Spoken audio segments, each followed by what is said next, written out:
Fancy Liverpool is difficult for anyone to dig up.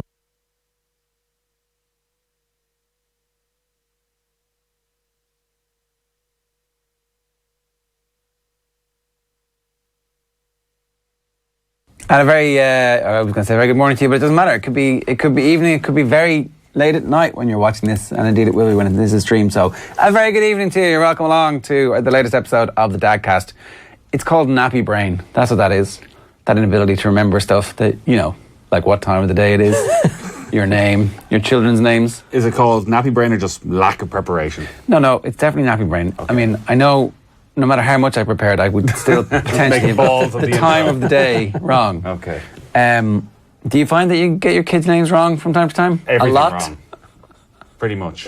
The eldest, because she's the one whose name you said the most, gets roundly like shouted at when you're actually shouting at the other two. It's like, and she's like, I'm over here. I could definitely see it happening. It hasn't happened to me yet, but I do remember being a kid, and there would be times where my father would run through not just my brother and sister's name before his saying brothers. mine, all of his brothers and sisters. So he could easily need 6 goes at it before he actually got my name right. My uncle was definitely like, I was like, but he's like about 40 years older than me. Is there not the problem of, so there's one child who you give out to more than all the rest, but even when the other one does something, you're still shouting. It's instinctive. It's just the order. So you're working through it. Yeah. And like, I'd say it must be fairly annoying if you're the eldest. You're like, I'm literally doing nothing wrong. Why are you being such a prick to me? I'm sorry. It's our innate person. You might have noticed, those of you who don't have too much nappy brain, that there is one dad, 2 dads, only 3 dads in studio. We have another dad Skyped in. Adrian Barry, congratulations. Thanks very much, lads. Ah. I am knackered. Hello. Where are I'm you? full of nappy brain. What? Where are you? I'm at home, Nathan. That's what tends to happen. I have left the house last week. Congratulations, obviously, Adrian, but I think we should point out to our listeners that Adrian is something of a Skype Nazi, in that not a day passes that he doesn't send a emotionally charged email giving out about the quality of our Skype lines and where people are situated, and now he's literally lying on the floor hiding because if his wife finds that he's doing some work in the middle of paternity leave, she's about to kill him. This doesn't work. Yeah, I mean, there's all of that going on. Yeah, I've just given the little... Look, that's fair enough, Nathan. I take your point heard. I'm going to sort of point out the mitigating circumstances, obviously, but fair point. I'm wrecked, yeah. I've given the oldest fella a bath. It's felt like such an achievement, to be honest with you.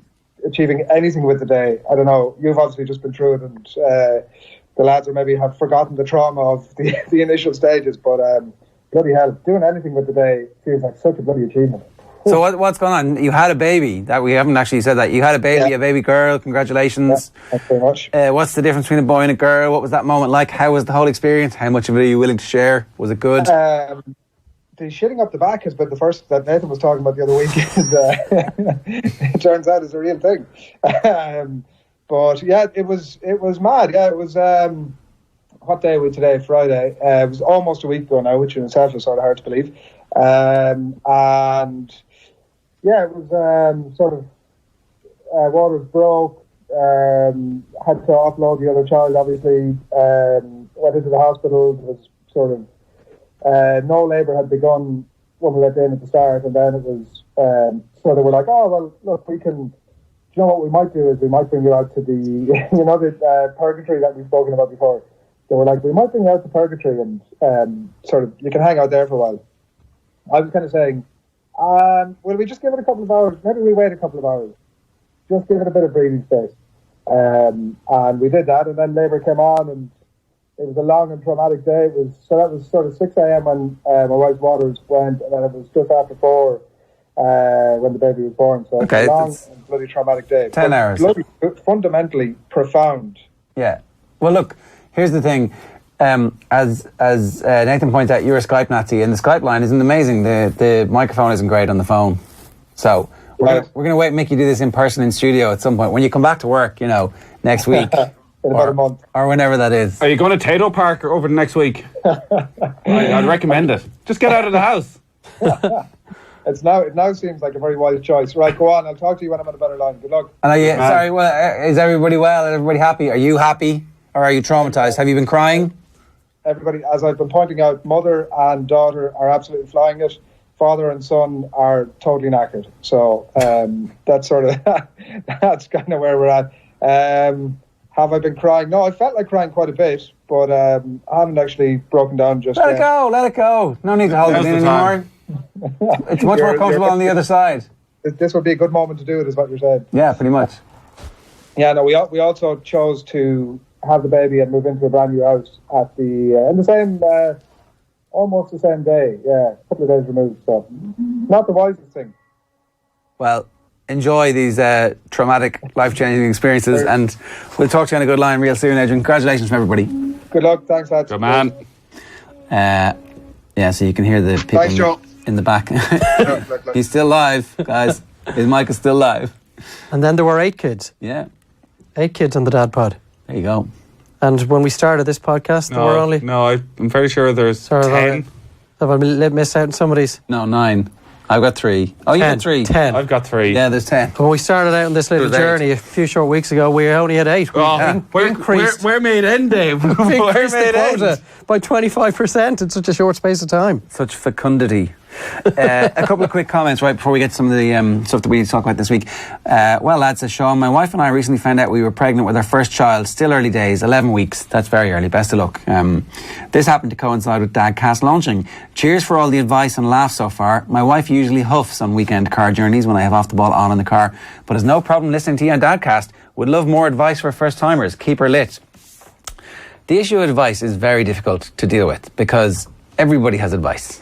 Everybody has, what you should do now. Jesus, do you know what you need to do? Oh, have you done this? And you're like, no, I haven't done that. I mean, and it makes people feel a little unhappy, insecure.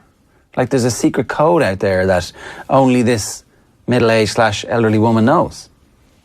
Well, one size does not fit all. No. And everybody is a different circumstance. Before Everybody and has after birth. A different support network. Everybody's work hours are different. Everything is...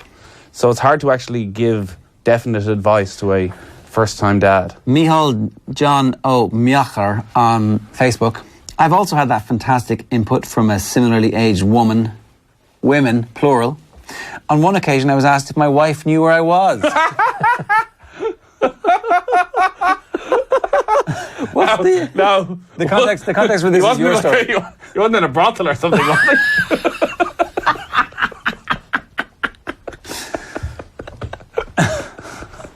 Does your wife know where you are? Certainly not. Why would you have the baby in a brothel? I mean, that's pretty Oh, bad. you never said he had the baby That with baby him. hasn't been mentioned yet. The baby hasn't been mentioned. So this is in the back of your story about the woman interfering with you recently enough when your daughter was crying. Yes. In the middle of Dublin city centre. Loudly. She was absolutely hysterical. But I had it under control. Yeah. And so she interrupted. Some people probably... I was, you know that little laneway off, it's one of those little laneways off Grafton Street, down where the church is. I was going down there. A little quiet pint on the street outside. Quiet pint. A quiet can. Just 1 or 2. Just get me through the day. Those 3 hours I had to spend with my child. Daddy, you had 3 pints. This is all I had to do. It was my birthday. Yes, exactly.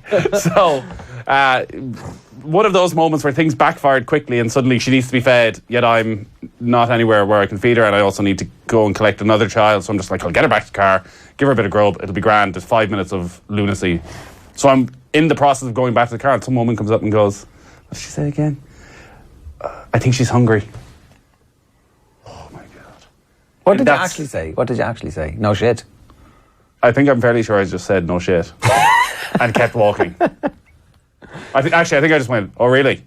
And just sped along. Michal has the exact same story. So on one occasion I was asked if my wife knew where I was. On another occasion I was told, and of course I was given that golden comment, do you think she might be hungry? Subtext, feed your baby, you incompetent ape. Let the record state, my wife is fine with not knowing where we are at all times, and she's fine with it. I have never dropped my child, and my child is yet to starve to death. And that is the low bar that we set ourselves, and that is the low bar. And that's not a bar I've achieved then. You've dropped the baby in this. What? Of course. What do you mean? Well, like... By drop the baby? By drop the baby, I mean the baby... Both babies, when they were babies, have like hit the deck many times. What sort of floor do you have? It's not that they have fallen out of my hand, but like on my watch. Oh, yeah. they've Oh, hit the that's deck many times. different. And while being delivered into their cot at one stage, dropped into the cot head first. Soft landing though. Like there was no permanent damage done. Thrown. Dropped. There was no damage, as I say, permanent that we're currently aware of. There was a question from somebody which I can't find now, which was asking about your birth experience and what you were doing down at the business end in particular. Did you have an active role? Me? Yeah. Why me? Was it my wife who got in touch to say I was overselling my importance during it or something? No, it wasn't. It was on Facebook. Brilliant. Or it might have been referring to me, was it? Because Were you the one that was... I had said that No, that's why I was so... far more involved than I had I anticipated. I feel like I was far more involved this time than the previous two, but again, maybe I've just blanked it out. But definitely this time, I had to have a good, firm grasp of one leg and... You were acting as leverage. Exactly. As was With I. my other hand, with my wife holding it and screaming murderous thoughts. Blaming you. But there's nothing you can do. If the midwife says to you, grab that leg, Yeah. honk it up here as hard as you can, I need what are your you going to help do? down Go, here. sorry, I just came here to watch. I'm only a bystander. You're the professional here. Leave me out of this. I'm going outside for a cigar. Did you also have a leverage role? Oh, like it was right down in there. It Both was, times? No, because the second one, like we'd barely got there and he was already with us. Oh, yeah. But the first one, yeah, there was. I was definitely there as leverage. Like it's if the little lad's a stubborn old devil and isn't really enthusiastic about making his entrance, and the midwife is there on her own, she needs a bit of help, Yeah. and your wife needs a bit of help. Yeah. So, as Nathan says, when called upon, you have to step up to the plate. Do it for club and country. As Really, unappetizing as it might we're be. the heroes of the situation. Yeah, we really are. That's how it works. Hugh McGuire says, good show, lads, and a great laugh, especially Jer's buggy and hedge story. I don't know if like the near death of both my children simultaneously is essentially for laughs. But I've never done that, thankfully. My wife has had that in, I think she was just walking down the side of the road and left the buggy didn't leave the buggy, turned around and took her hand off the buggy. And for some reason, I think thought she had put the brake on.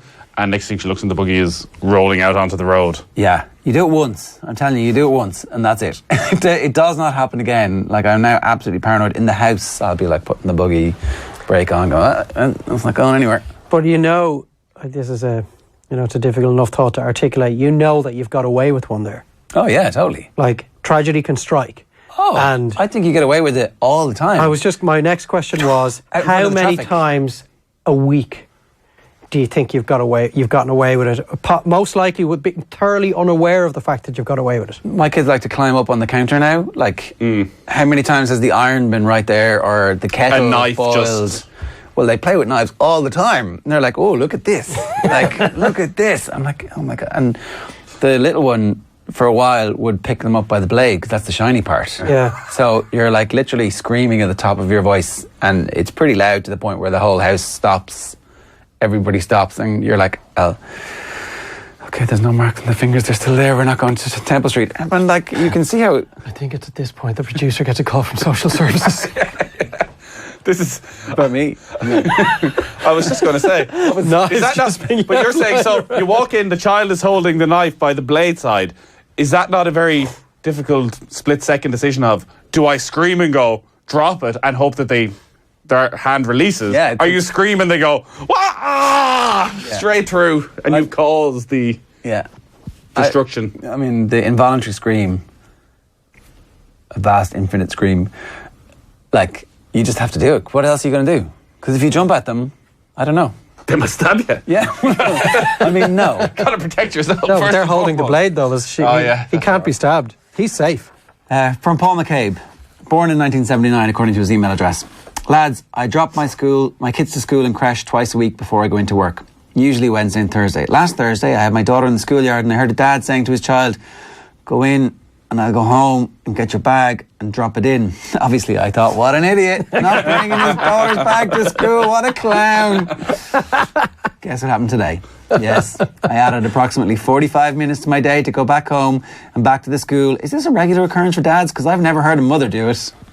I mean, definitely there have been times when I've been like, I can't believe I've got that thing I have to do. He may never have heard of a mother doing it. That is not to say the mother hasn't done it.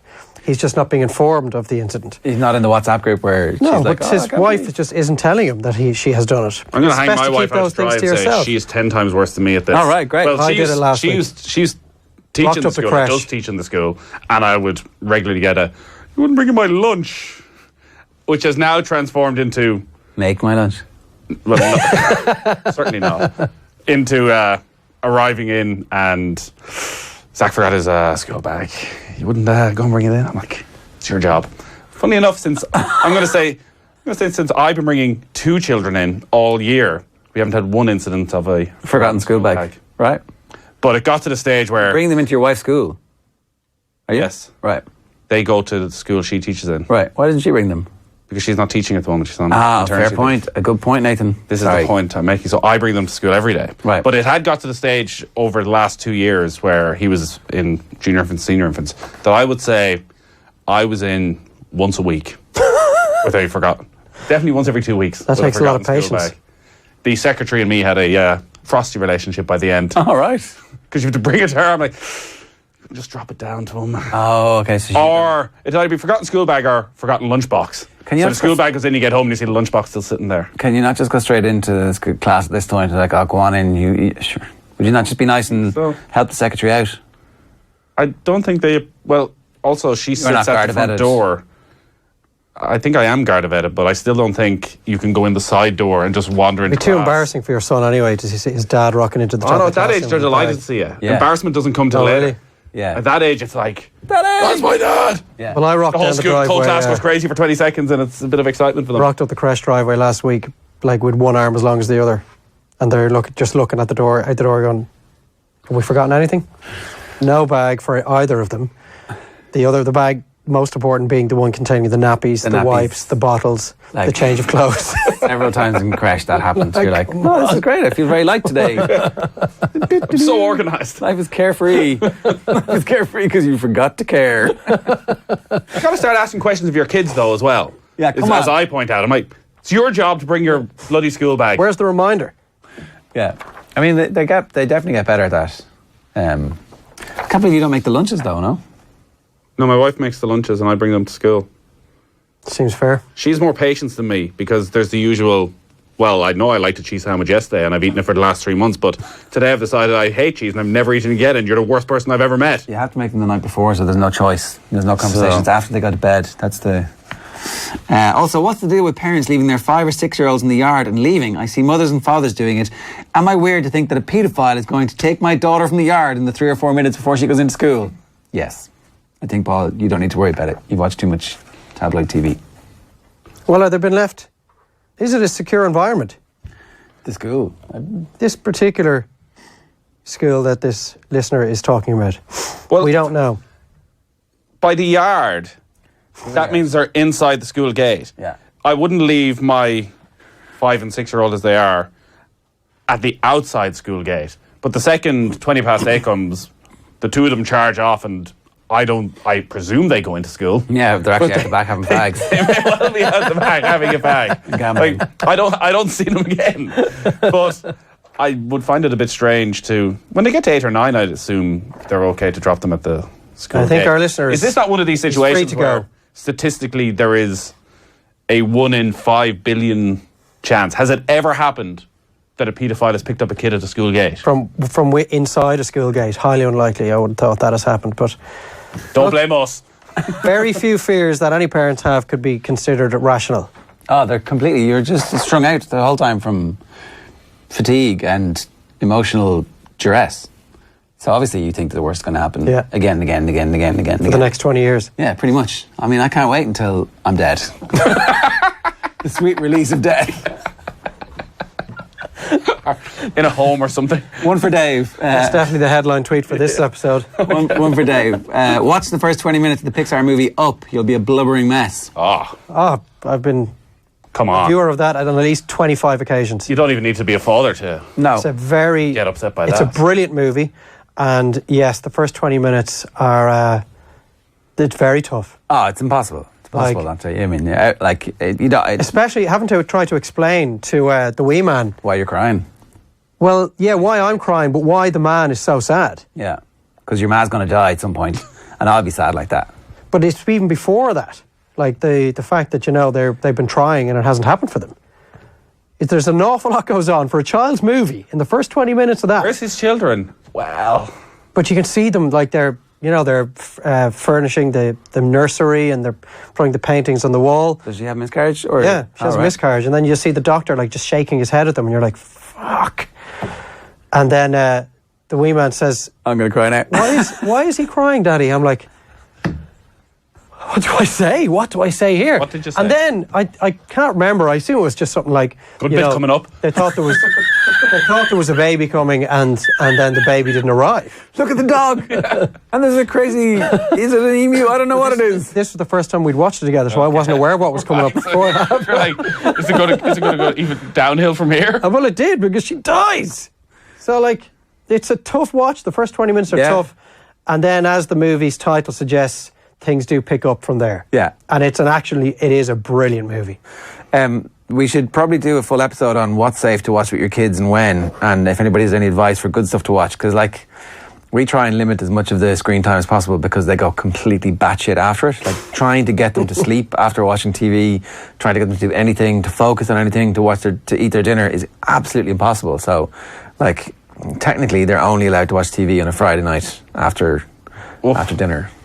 God, what a shit gaff that is. Well, otherwise they are fucking mental. But Are they not twice as mental because they don't get their hour of just sitting on the couch and being calm? They just sit and colour or sit and like run around the place. Like, but If you show them enough, eventually they're not as mental as what I find. bedtime is like a 2.5 hour hand-to-hand combat to try and get them down after watching TV.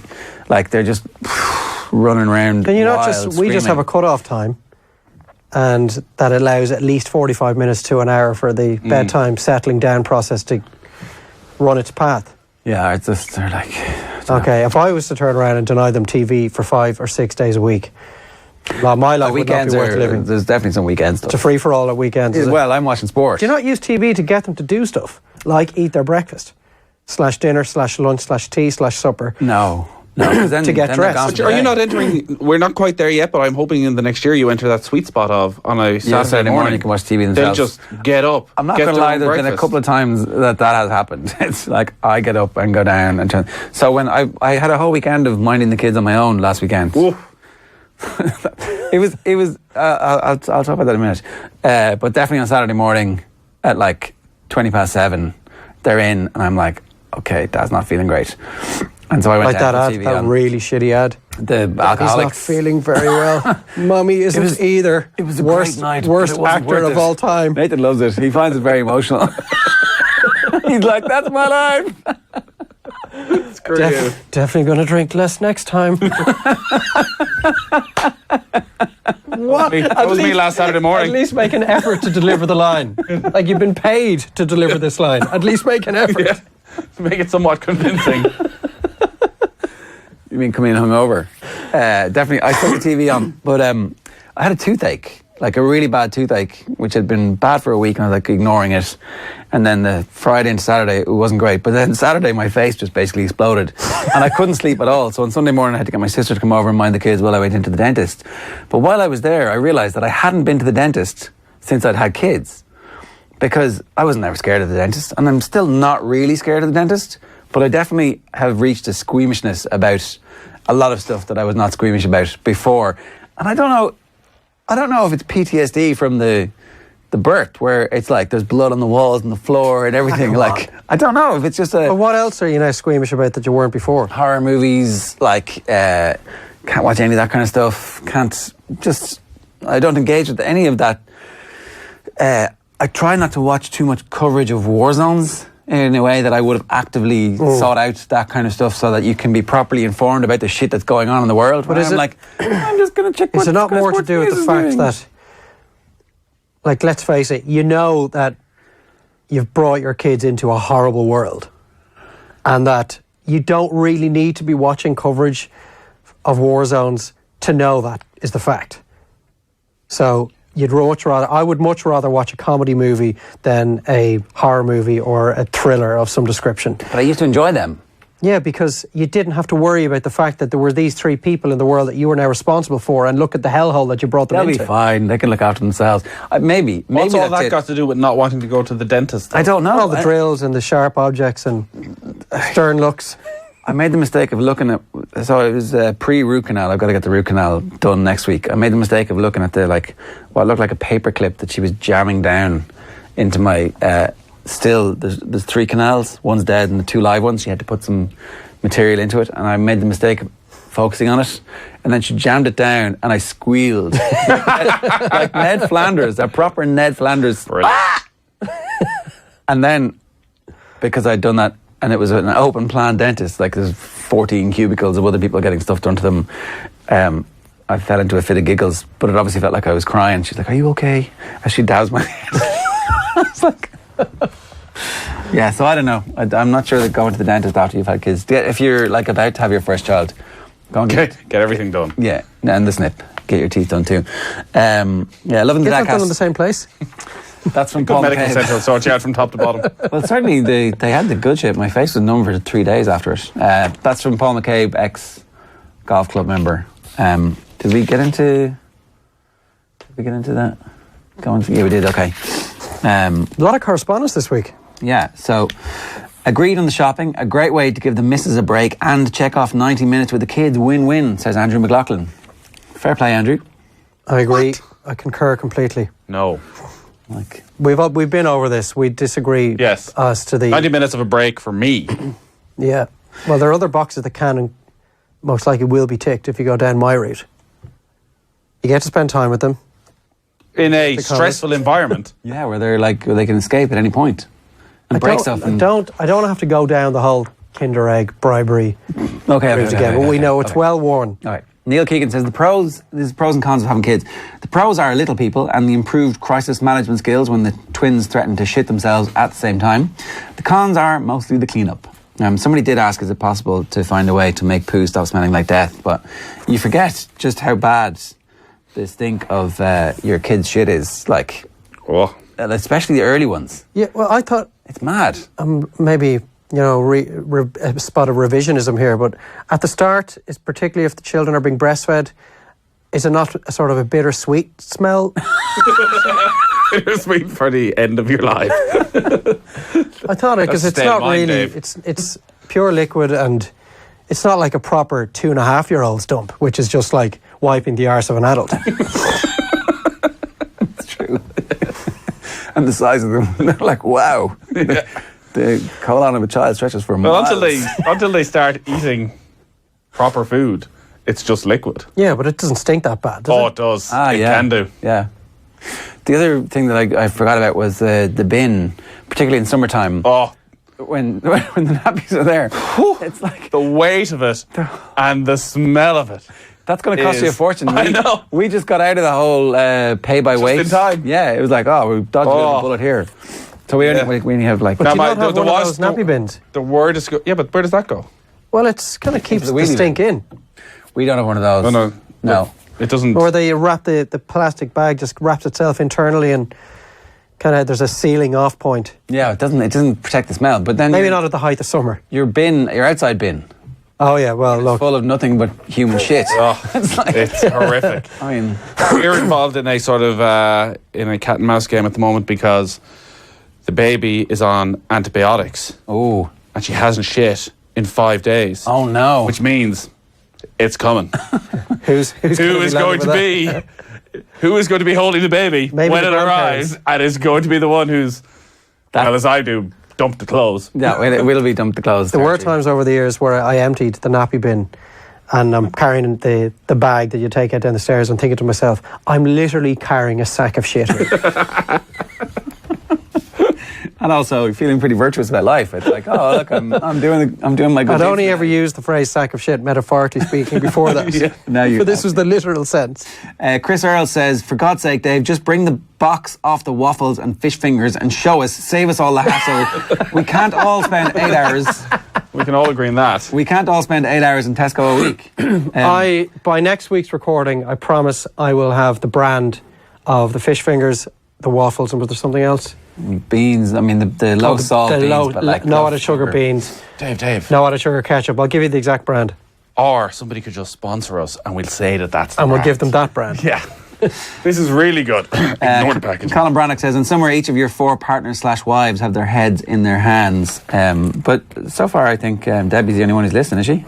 Well, I don't think she has listened since. All right. So she hasn't got to any of the good bits where you like talk about being the leverage as she gives birth to your children. Well, listen, it happened. I'm not making this shit up. I'm pretty sure my wife hasn't listened to an episode, or if she has, the divorce papers are already been drawn up and I just have yet to be informed of it. Here's an interesting proper comment from Robbie Graham. It says, I kind of get annoyed at the idea that all free time activities are off the table when a child arrives. Yes, early days, daddy and mammy should be very attentive and on call 24/7. But as time passes, there should be a move towards a new normal where both parents share both parenting duties and go back to enjoying the things they've always enjoyed. Game of ball, golf, gym, coffee with mates or whatever. The keys to success are planning of and a desire to see the other person enjoy things both in and out of the family. When things get rocky, sick kids, a lot of work on, you retreat to the nest. When things are flying, work away. Is there something I'm missing that can't work for everyone? Not at all. Why? Was there an impression been given in previous episodes that you had to abandon all pleasurable activities outside of being at home? Yeah, pretty much. Not really. Golf really is what we talked about most. And the problem with golf is it just takes too goddamn long. Like you are asking for, between driving to the golf course and back and actually playing, you're looking for 6 or 7 hours away, which is, it's a lot to ask when there's a newborn around. But anything else, meeting a mate for a pint, I mean, all that can be done in the PM. I don't see why that's a major issue. After the kids are in bed. Yeah. Yeah. Yeah, I know. Or you just go meet them at 5 o'clock and your wife sucks it up for that night and then she goes out and does the same the next night and everyone's happy. Particularly when there's only one kid. And if it's a newborn, we've been over this before, if your wife's on maternity leave, life's pretty easy in that for that time frame. Okay, so a tweet this morning from Killian McBrodig says, lads, today or someday I'd like to hear your experiences of toilet training. I think it'll try the patience of any man. And then there's an emoji crying face. And then there's an answer from Fran Bellew, which is a good piece of advice, says, that's a summertime pursuit, Killian, once there's plenty of drying out. My experience is not to put pressure on yourself or the kid. It will all happen in good time. Once they're over 3, they seem to get it. I do come back to the whole notion that the whole purpose of potty training is to have somebody shitting in your kitchen on purpose. It's like, for the next 6 months, you're going to have a poo over there and we're all going to cheer. And, and then after that, it's going to be a cut-off point where if you do it again, we'll be like, that's disgusting. But in the meantime, we're like, yay, well done. You shat in the kitchen and not on the floor. There's no need to rush the process as much as you would like to be in a nappy-free zone. Just let it happen. It will. My experience tells me that it will take more time or less time depending on which kid it is. It could take anything to a year, or I know of people, particularly parents of daughters, who have told us that they took to it in no time. But I do think generally, I'm speaking very much in general terms, that girls are quicker on the uptake than boys are. There is an inherent laziness in boys that is inescapable. It's a genetic when it comes to pissing hereditary and shitting. thing. If and when you have got them to the point where they get the concept of toilet training, that does not mean that they will get there in time. They just decided, screw this. Well, they're easily distracted. Their attention span is not what you would like it to be. And often, while they do have very good intentions of carrying out the act, the distance between the toy they're currently being occupied with and the actual toilet can sometimes prove too great. Also, they piss a lot. Bath time for the little lad.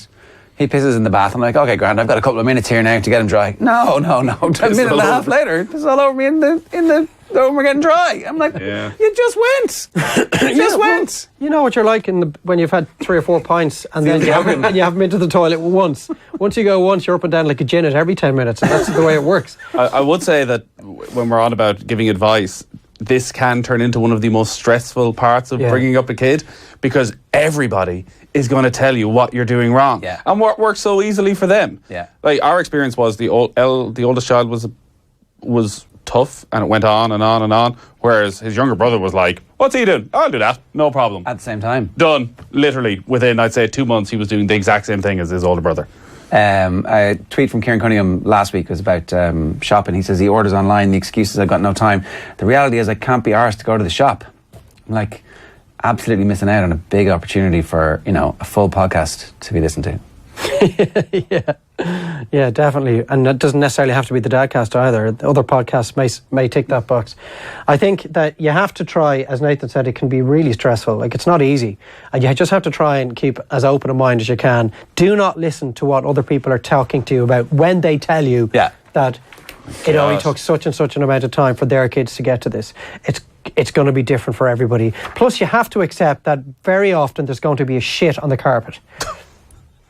You're just going to have to deal with that fact. And get rid of carpet if possible is a definite piece of advice I would give. Rugs and mats often bear the brunt of these things. Pissing, shit and puking. There is a high five when the dump arrives on a hardwood floor. And it hasn't sunk in between the gaps.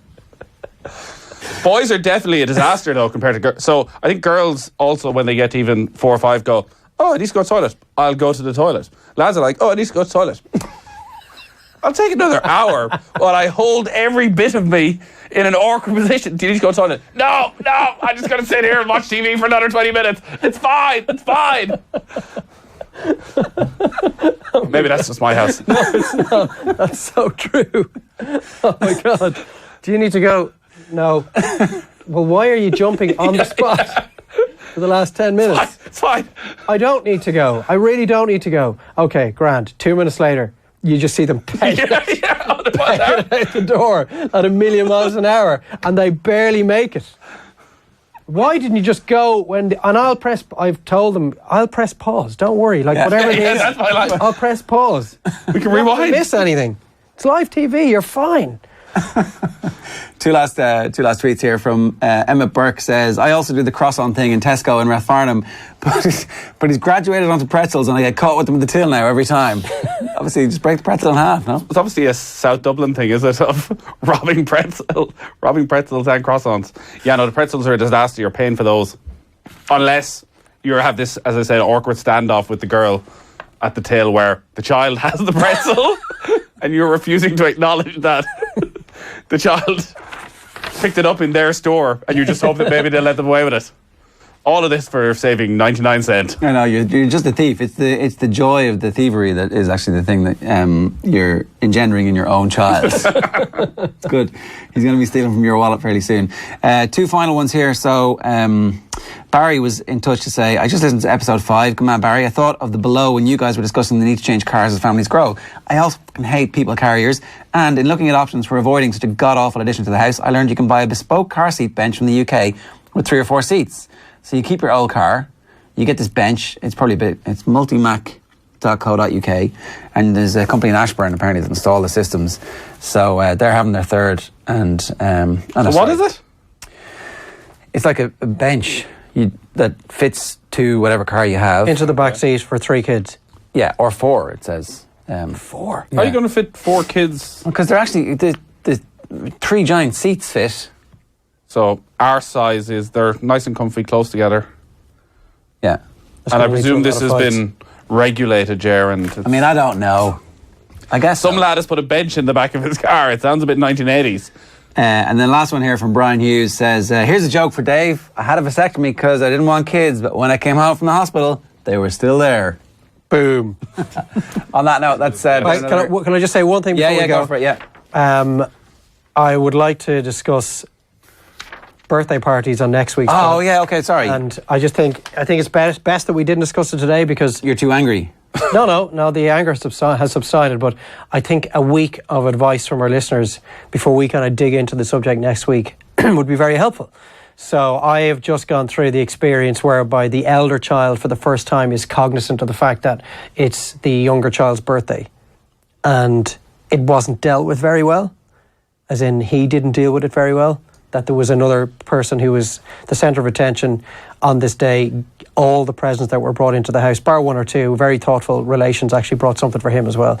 And that's something maybe that we can talk about also. But he didn't really take to the fact that all the unwrapping was not to be done by him, and that what was being unwrapped wasn't to be played by him unless given the nod by the birthday boy. Oof. We had a tough few hours, and I'd love to get the advice of our listeners on how maybe next year should be dealt with. But you can't just pander to him and get him presents. No, lessons need to be learned. No? No, you can't. No, as you say, a couple of people might give him one or two things, keep him happy. It helped a little. But how have other people out there dealt with this? And you guys are in. This was my first experience of it. We're now at 4 and 2. You guys have had to deal with this multiple times. Who was trampolining? I was. Oh yeah? Yeah. Where were you? Santry. Okay, is it all, literally the entire place is just Yeah, it's a mixture. There's loads of different types of Oh pieces, yeah, I was at one of them in Sandyford. I'm fairly sure I dislocated my kneecap. Oh, you were on the trampolines? Hell yeah! Oh, no. Are you allowed to be on them? Was it your party? No. No, I just brought the lads. They had been at a party. Well, that's different. And there was a reward for something, so I just brought the two of them on like a Tuesday afternoon. But yeah, it's dangerous. Well, sign that waiver. The message. Are you supposed to be in them? There's no age limit. Yeah, no, there's grown-ups. Looking at me physically, I probably should not be on it. But there's nothing illegal about me. Not what I was saying. The pre-video says, be careful because this could result in serious injury or even death. And you're like, that's all right. Go on, it'll be fine. It'll be fine. They just have to say that for insurance reasons, I'm sure. So that's next week's topic. Yeah. So how to deal with the older child flipping out and being utterly overwhelmed by the fact that it's not about him and the presents or for his little bro. Was just parties in general. Parties in general. And you're getting on okay with all your kids, are you, at the moment, Dave? Yeah, we're tipping away. When do we get into how the problems have escalated since you became some sort of a stay-at-home dad? I'm not really spending any more time at home than I was. Okay. I'm lucky in that I do get to spend an awful lot of time at home. When I was full-time in here, that was also the case. And so basically what you're saying is, even though I've given up my full-time job, it actually hasn't made any difference at all. I never really came in. That sounded an awful lot better in my head. But to answer your question, everything's grand, and nothing's really changed over the last couple of weeks in terms of what I've been doing. Okay, that's this week's episode. It's in the books. If you've got anything that you would like the lads to badly advise you on, then you can email us, dadcast@offtheball.com. We'll see you next week. Good luck.